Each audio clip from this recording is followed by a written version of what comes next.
Alright guys, so real quick, wanted to show you how I built this shed from Hardiebacker. That window you see there was about $35 on clearance at Home Depot. The sliding glass door was $100 on clearance at Home Depot. I'll put pictures up here later after this video so you can see the entire process. But the footings, they're concrete footings. They're like 2 feet wide and they go down about a foot. And then on top of that, I went with concrete block around the entire perimeter.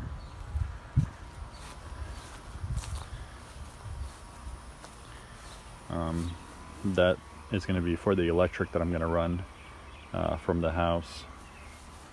So the bricks, or sorry, the CMU block, they go all around the entire perimeter of the shed.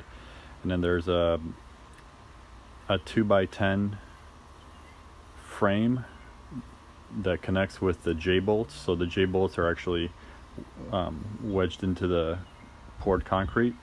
All these CMU blocks have concrete poured inside of them with a 2 foot by roughly a foot footing underneath this entire shed. Then what I did, since plywood prices are like about $95 over here in Florida, what I did was I went with Hardiebacker for basically everything. So I'm gonna have eventually the siding, the Hardiebacker siding that goes in slats like this. But for now, what I did was I just put the Hardiebacker up and thin set to cover up the seams, LFT thin set, so that water won't get in. On the roof, I ended up going with those they're like composite panels, but then on top of that I decided to cover all of those composite panels with corrugated metal roofing, just because those composite panels were like super flimsy and I didn't think they would hold up if we ever got a bad hurricane. Let me see. Built this ramp out of Hardiebacker as well. The whole floor in here. So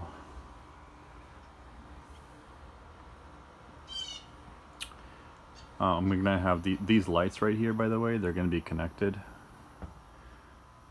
with electrical. I'm gonna run from the house. I just haven't had time to do that. The studs are 24 inches on center. All the lumber you see here is completely pressure treated. We do get a lot of flooding here. Everything underneath this floor is all pressure treated as well. So all of these right here are Hardiebacker, the 1/2 inch. I had to do the floor joists every 16 inches so that these wouldn't break when there's a lot of weight on them. And then the whole floor is painted, obviously. Over here I use these. This is actually Hardiebacker siding I used to cover up the seams because there was about an inch and a half of variation between all the panels. So I just used this Hardiebacker siding that runs up and down the entire shed floor and over there. The good thing about this Hardiebacker stuff is it will never rot. Like plywood rots all the time. Even if you get pressure treated plywood, it'll still rot. This will last forever, and underneath this is all pressure treated lumber, so it will never rot. Even if we get a flood here, which we got a bad flood here, the reason I built it up so high off the ground is because I didn't want to have any flooding issues where it would like rot or something. I put these 4x4s in just for support, and also I wanted to like hang stuff on them. So there's 4x4s all over the whole perimeter. What else? So you can see the Hardiebacker. These are actually 4x8 sheets on the back of the shed, the longer ones, and everywhere else I used 3x5s because I had some left over. Then I built this shelf just to store some things, and that's basically it. Got a bunch of trash here we collected over the years, but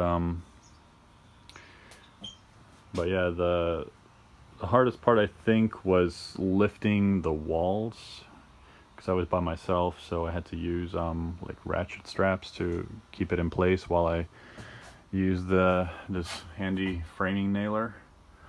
But then I also used the long screws, 3-inch screws to hold together the corners.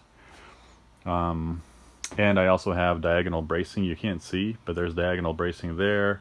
There's a diagonal brace there. You can't see it. Just to kind of keep everything from falling out. The only thing I was going to use was these corners. I still haven't put them in. I'm going to put these in just as like additional hurricane bracing if we ever do get like a category 3 or something, so that this thing survives. But other than that, guys, yeah, I just want to tell you this whole thing is made from pressure treated wood and Hardiebacker. And then see this stuff right here, this is that composite roofing. I didn't like it too much, so instead of returning it, I left it up there, and then on top of that I put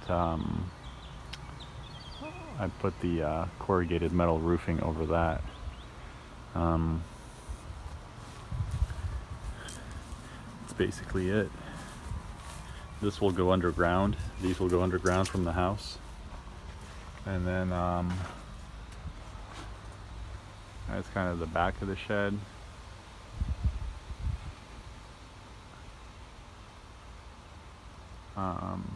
See, these are the larger sheets, the 4x8 sheets, and this is just thin set. I didn't bother finishing it because this whole thing next year, hopefully in the winter time, I'm gonna put the slats, the siding that goes like that, the Hardie siding.